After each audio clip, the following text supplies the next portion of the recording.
Ever since I was young, my dad never really liked cats, which I found strange because he also said that he grew up with a couple of cats in his family home and admitted that he was quite fond of them. So I was a little confused as to why he had such a negative outlook towards them. And I say negative. He wasn't overtly spiteful and hateful. It was more of a jovial, almost comedic kind of arch-nemesis style feud that he had with cats. I think he found it frustrating that they might come into the garden over the fences and do what cats tend to do on the lawns of other people's gardens. And he would sometimes make jokes about scaring them off or throwing rocks at them. And as a young person, this made an impression on me. And I don't know if you can relate to this, but sometimes when you're young and you hear what your parents say, or maybe just older people say, and if you respect these people, you kind of take on their opinions as if they're your own. And you don't necessarily think too deeply about their contents or their meaning or where that comes from. You kind of just start believing it yourself. And so, because of my dad's attitude towards cats, I always had this belief in myself that I didn't really like cats either. And because I never really grew up with pets in my house, I believed this for a while. I didn't have much reason or cause to come into contact with many cats. And I had this sort of impression about them that they were a little bit wily, a little bit sinister, perhaps. And as a young person, I might be forgiven for thinking that, because you'll often see cats as you're going about your day-to-day in suburbia, hiding away. They're not as open and friendly as, say, a dog approaching you in the street. A cat will be crouching underneath a car and watching you as you go by. Or if you happen to catch one in an alleyway, they'll sharply stand still and stare at you with big wide eyes until you take one little step forward, and then they dart off in a direction unknown, over a fence and gone out of nowhere. And so they seemed always a little bit elusive and somewhat menacing because of that, to me, as a young person. And it wasn't until I was a little bit older, I think I was about 16 or 17, when I started interacting with some cats that belonged to a friend of mine. And this friend absolutely loved cats. They had 3 of them. And this was my first introduction to the world of cats, and a friend, well, not just a friend, but a whole family of people who doted on the feline And so in this environment, I was, of course, more encouraged to become friends best I could with these cats. And it was in this moment that I realized that I didn't actually have a hostile bone in my body towards cats. This dislike of them was purely lip service, as it were. It was something I would just say as a child in order to appear as though I had an opinion about something. But being near cats and slowly learning their ways and how one must interact with them, being gentle and slow and putting out your hand first so as to introduce yourself. And that wonderful moment when you become friendly enough with a cat that they first decide that they would quite like to sit on your lap. And then even still, having them purr as they sit, so as to show you that they are truly relaxed. That's quite a magical moment to have with a cat.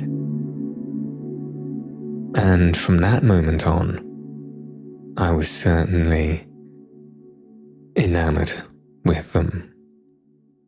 I grew up a healthy enjoyment of striking up friends with cats anywhere I would meet them.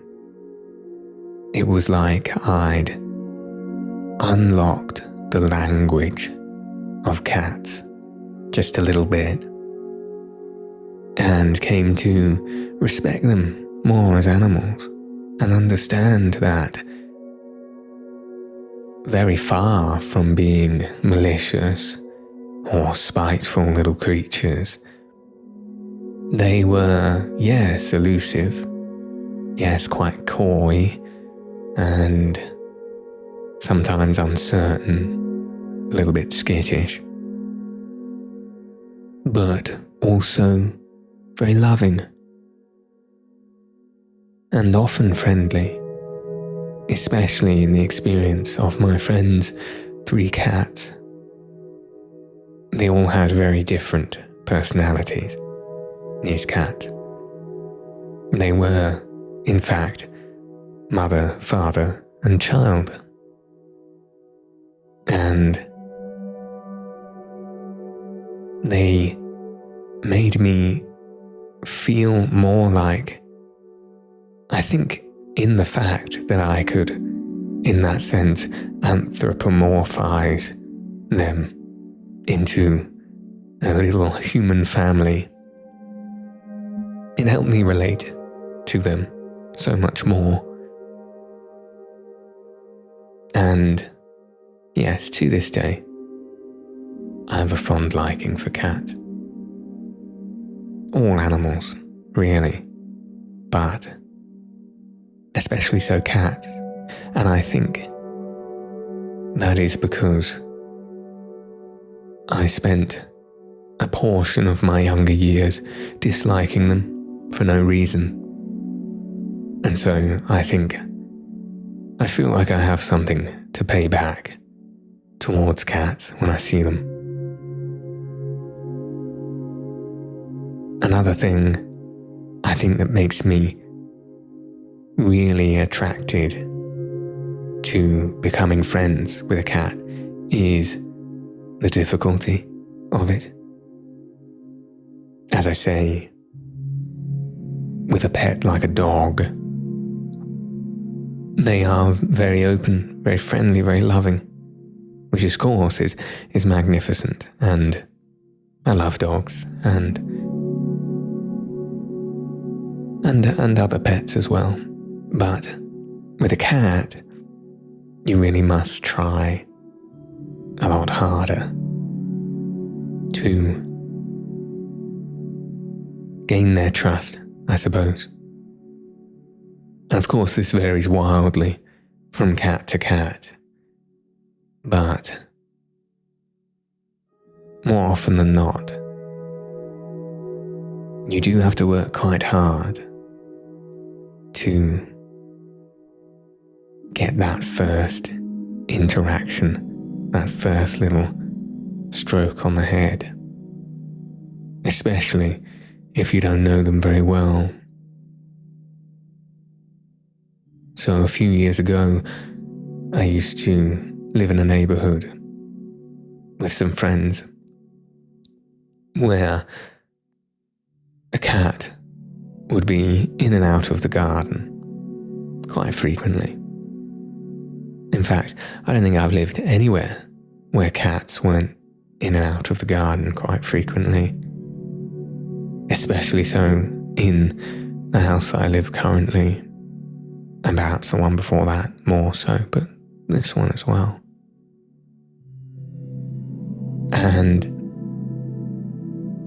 to go back to this house, this particular cat was a very beautiful one. It was quite small, and it had silky bluish grey fur with this cute little white tuft on its chest,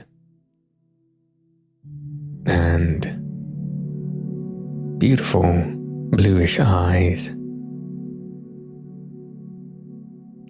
And I loved seeing it in the garden because it had this mysterious quality to it, more so than most other cats, I think, because I noticed even when I was watching it, and it hadn't yet noticed that it was being observed, it still moved with a quiet coyness, as if anywhere that it trod in our garden might hold some uncertain mystery. And it wouldn't matter how many times it would come into the garden, each time it would treat it with this sort of mysterious reverence. But when it would come along, I would sometimes be present to witness it there, and it would notice me. And the first time it noticed me, it was gone quicker than I could blink, right under a hole that was dug out just below the fence, slid right underneath. But after that, I would see it quite frequently. And I was so determined to try and make friends with this cat. I called it Luna. I wasn't sure if it was a boy or a girl, but Luna was the name I gave it. And after successive attempts to remain as still as I could and move really slowly and have it come just a little bit closer each time, for some reason, I always managed to make it feel a little bit skittish, and it would run away. And I was beside myself with anger to find that one of my friends that I lived with at the time, when I came down one morning, was at the back door stroking Luna. I just couldn't believe that they could so easily and so quickly gain the trust when it took me so long to get so far, but not even close, really, by comparison. Of course, I wasn't truly angry. This is purely the nature of cats. And some people happen to be better with cats, or animals even, than others. There could be 101 different reasons why Luna didn't quite like the cut of my jib, or perhaps had reason to be a little bit more suspicious of someone who looked like me, maybe. But I was playfully vexed for a while after that. But, as I say, some people are just cat people. And I do even remember reading somewhere some time ago that there is something like, I think in 1/3 of people, there is a specific gene that is related to the adoration of cats. And if you have this specific gene, you are far more predisposed to doting on cats. And I think this is why occasionally I'll see that immediate families, if they have cats, all dote on them and love them, very much so in the same way. And of course, some of this could be learned behavior. But I wouldn't be surprised if it was in their blood, so to speak, because the way they adore cats certainly seems as if it might be. And of course, adoring cats is not a niche phenomenon. Cats are adored across the world in their many shapes and forms, and are a deep part of our culture, really. Of course, they've been in society for a long time. It is suggested that cats were first sort of assimilated, you could say, into society when people started building up civilization, and these houses and streets that humanity formed started to attract rats, which were, of course, a pest. And it was handy to have cats around because they would catch these rodents. And in this way, they slowly became a little bit more domesticated.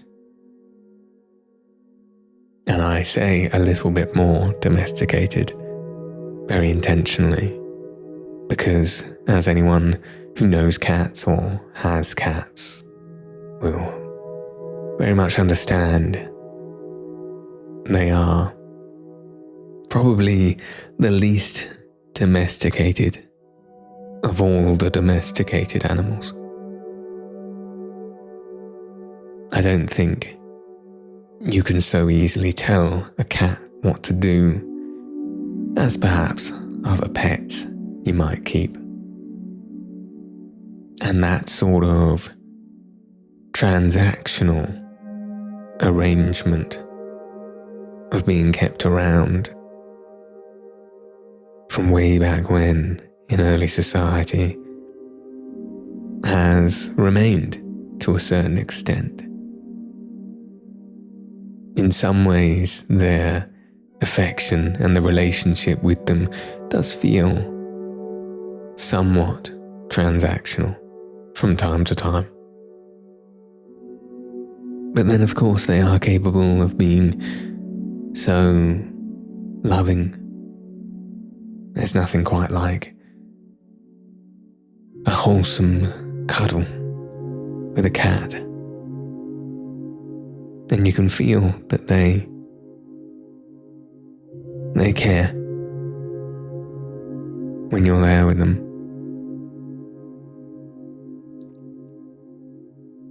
It is easy to understand why they were so highly prized and worshipped in ancient Egypt. There is a quiet, dignified nature about the cat, I think. So naturally dignified.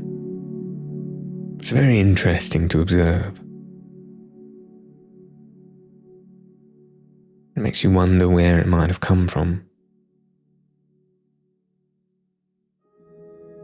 And I do wonder if it is that sort of deep reverence and worship from ancient Egypt that has infused cats and felines into the general fabric of our culture and, dare I say, mythos, where cats are spread throughout folklore across the world, for that matter, not just in the western part of the world. Of course, cats being very tightly linked to the idea of witches, specifically black cats. And you can see why that might be as well, because there is a magic behind that elusiveness. And it also makes me understand why within culture there is this myth of the cat having 9 lives. And I believe that is something that is said across cultures of the world, although there may be variations on that.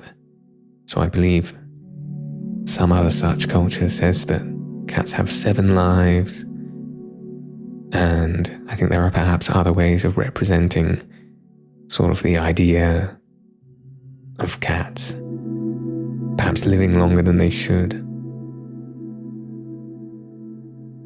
Again, infusing them with this sort of magic aura. But it makes sense, of course, because of how not only elusive and mysterious they are, but nimble and dexterous,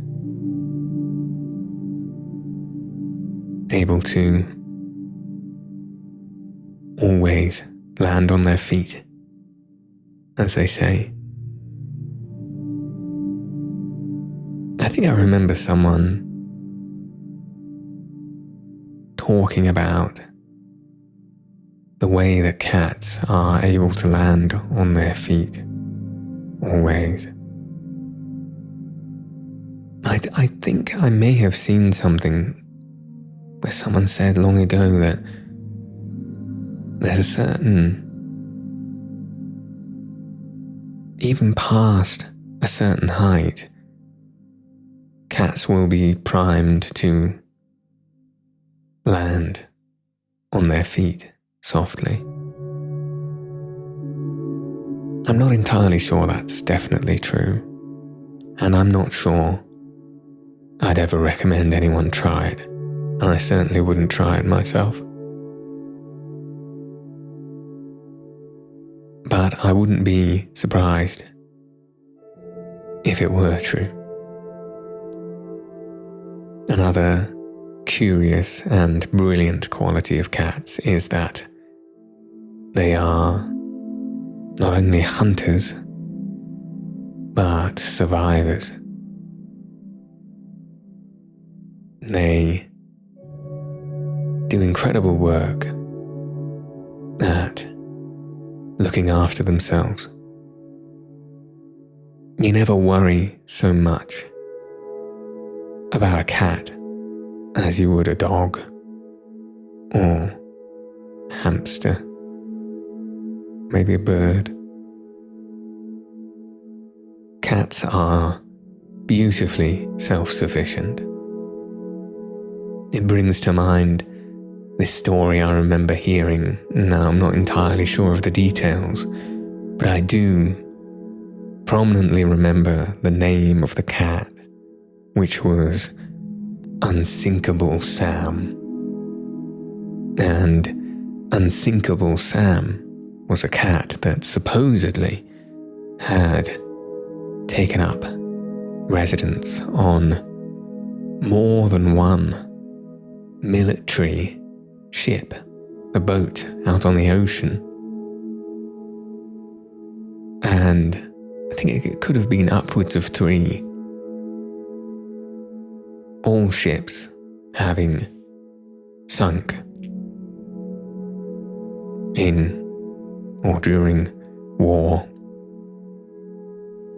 But Unsinkable Sam somehow managed to survive the sinking of all of them, hence his name,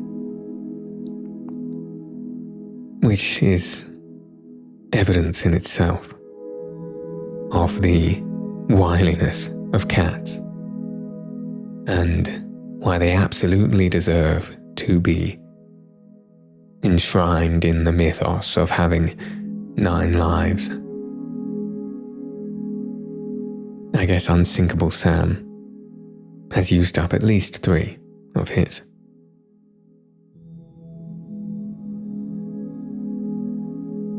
Now, I was talking about the cats that belonged to my friend in my teens, and I became quite close with those cats over the years until I stopped seeing them so much. But, as I say, they gave me my appreciation of cats in general. No, I can't say that I've had much interaction with cats since. Not so closely, at least. And the times that I have interacted with cats have again been quite fleeting, and I've not managed to gain the trust so much. Though sometimes I have. There was some cats that belonged to my friend, another friend I knew many years later, and they were extremely loving, and if I may say lazy, cats. That is something oddly paradoxical about cats, is that they can be so wily and skittish and alert and nimble in one breath, and then so reclined and lazy the next. There is that quintessential image of a cat curled up into a tight ball, sat upon a pillow on a cozy bed, swinging its tail back and forth. That is somehow the absolute pinnacle of the encapsulation of comfort and coziness. So funny they should be able to symbolize something like that, whilst also being so skittish from time to time. But maybe that's why. Maybe that is the yin-yang of their existence. To a certain degree, it makes sense that if one is capable of being so aware of their surroundings and so keen, so alert to danger, able to be ready and pounce, then in the inverse of that, when they are finally safe and ready to relax, they are able to really, really relax. I wonder what it's like to be a cat like that. Sometimes I wonder, as I see the cats wander through our garden in this house that we live in now, how far they've been today. Because of course I just see them skirting along the back of our fence and maybe weaving their way past our greenhouse and up over the next. But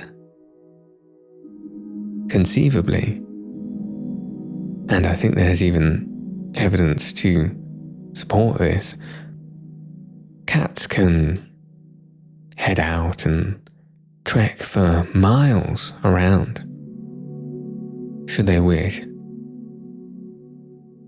going on all sorts of wild adventures that you'd know nothing about. And I'm sure this is a thought that many cat owners have, and if you own a cat, you may have thought this before as you let your cat out in the morning and don't see them until lunchtime.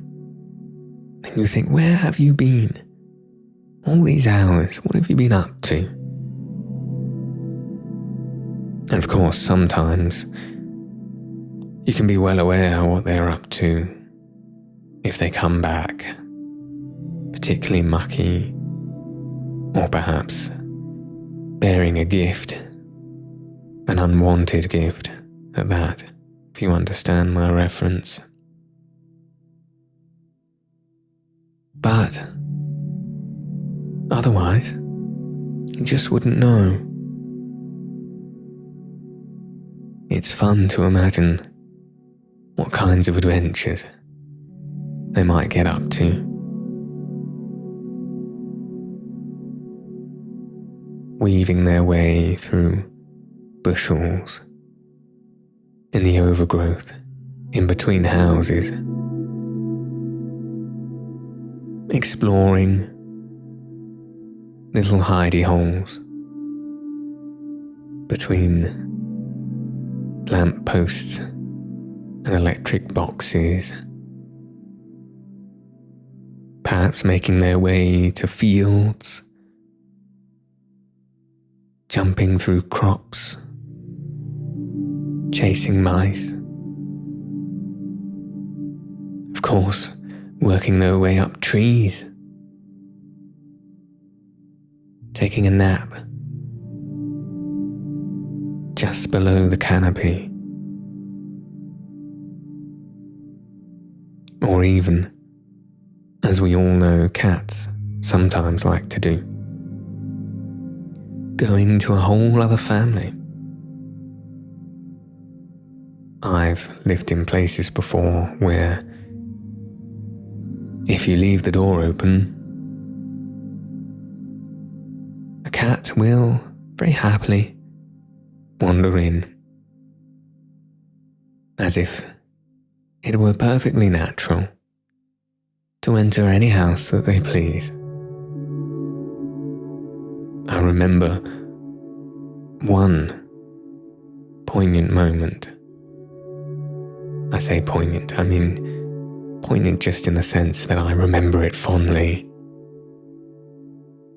There was a ginger cat that lived in the area nearby my old house, the one before the one I currently live in, and he would often try to get in, and successfully do so, but was most frequently caught by the back door, sniffing around the kitchen.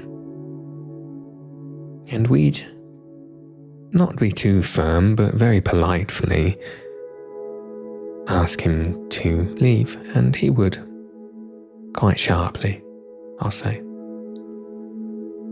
But there was one particular time when we happened to be working in the garden and very occupied with our work. We were doing quite a lot of digging and planting, and so occupied we were, and realised we'd left the door open quite a bit. And when we were finished, we put down our shovels and turned around to head back into the house. And as we looked at the house there, up in the back bedroom window, staring down at us, thoroughly enjoying watching us as we worked away, was that little ginger cat.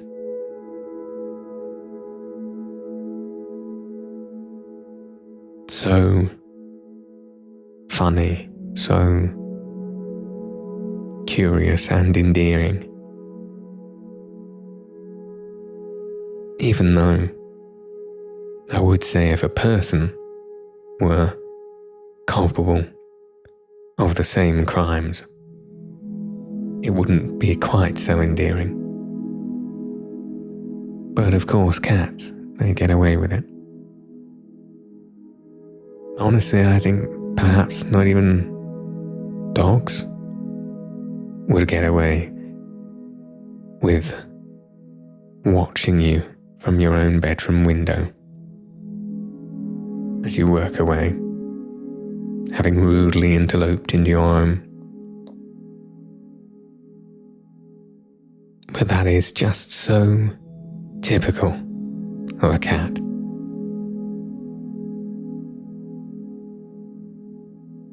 One of my friends recently got kittens. I say recently, this was perhaps a year ago now, and so they are far from kittens. They're quite large. He called them Gimli and Gandalf because one is grey and one is ginger. And of course, he is a huge Tolkien fan.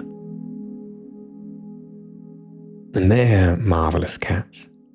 I think he did a fantastic thing in bringing up two at the same time. Not to say that there's anything wrong with having one cat, but it is so joyful to watch as two kittens grow up together and have affection for each other in that way. When they've known each other from very young and they look after each other, they groom each other, they sleep nested upon each other in a tight little curl. They're very sweet cats. If cats exist on a spectrum, I would say these cats err towards the side of overt friendliness, coming up to say hello as soon as you enter the room. When I think about cats, I can't help but envision big cats as well. Lions, tigers, leopards. But specifically, a particular big cat of some legend around my parts and the place I grew up. There is a story of a black panther that lives, or perhaps lived, in the area. And a few people had seen it enough that word got around of this huge black cat that was prowling about the abandoned railway lines behind our house. And of course, this was mostly taken with a pinch of salt. Where I live, it would be rather unusual for a large black cat to be seen. It wouldn't make a lot of sense for there to be one. But I swear to this day that I most certainly saw it. And I'll never forget seeing it. I was 14 years old and in the garden with my dad and my brother, who were at the time trying to figure out how to fix the lawnmower, which was upturned and unplugged. And they were digging out tufts of grass to inspect the blade and the motor to see why it might not be spinning in its usual fashion. And they were having quite an animated conversation about the technical aspects of it.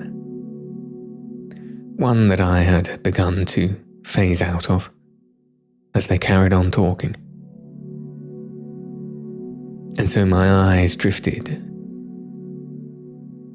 to the horizon, over the back of our back fence, past the trees, and onto the line of the abandoned railway, which sat almost as if looking over us, as if we were in a small valley, I suppose. And gracefully and smoothly walking along this railway line was the image of a black cat.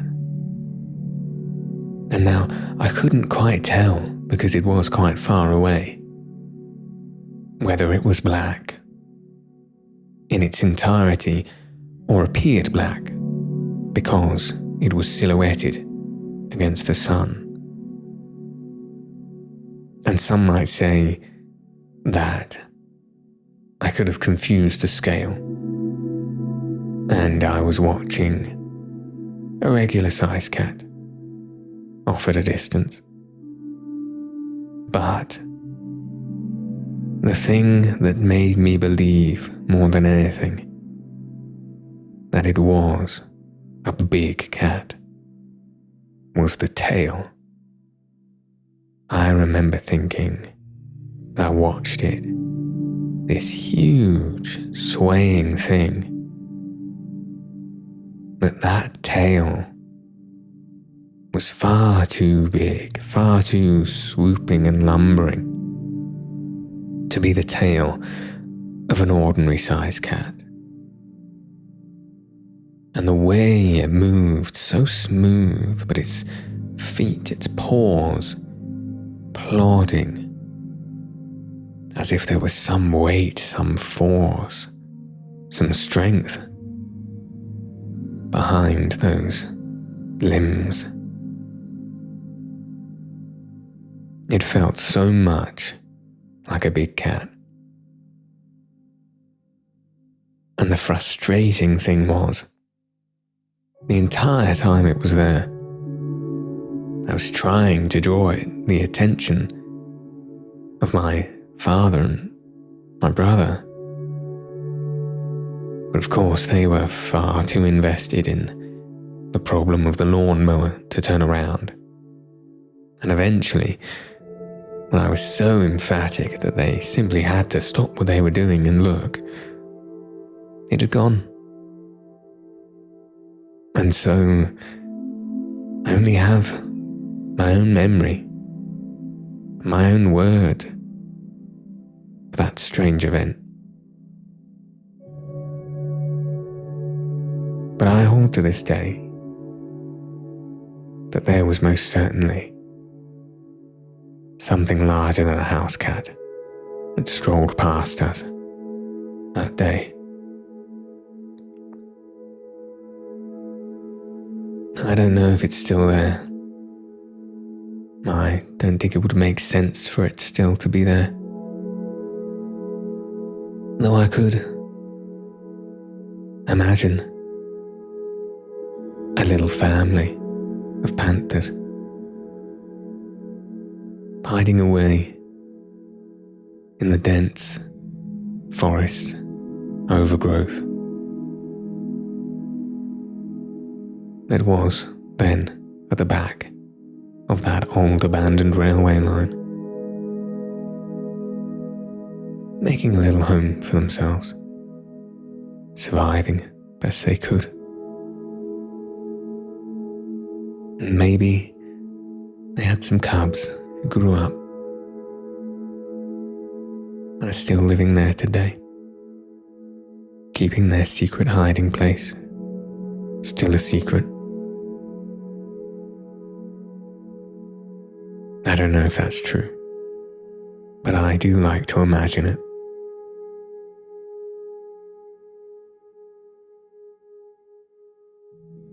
We are getting to the point,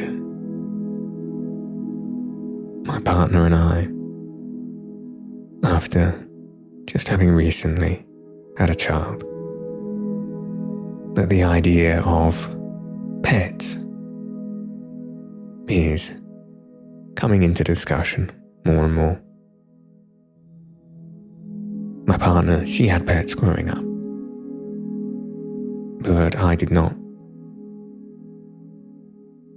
My mum was never a huge fan of animals in that way. And so I have this hesitancy around having a pet. Not because I don't like animals. I think I'd certainly like one, especially for our son. I think it would be a wonderful experience to learn to love and care and respect an animal in that way. But I suppose my hesitancy is in that unknown. I've never been responsible for an animal in that way. But I think I wouldn't feel so bad if, at least for our first pet, we got a cat. Because from everything I know about them, I think they'd be pretty good at looking out for themselves more of a equal partner in the relationship, then perhaps a caretaker. And I can imagine having a cat in the home, wandering around lazily, sleeping at the end of the bed, purring by the wood stove fire in the winter time, sitting on our son's lap, purring as he strokes them.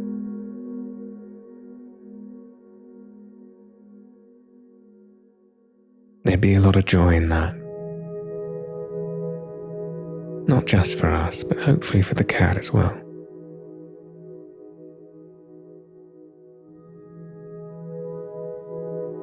So hopefully we do see a cat in our future.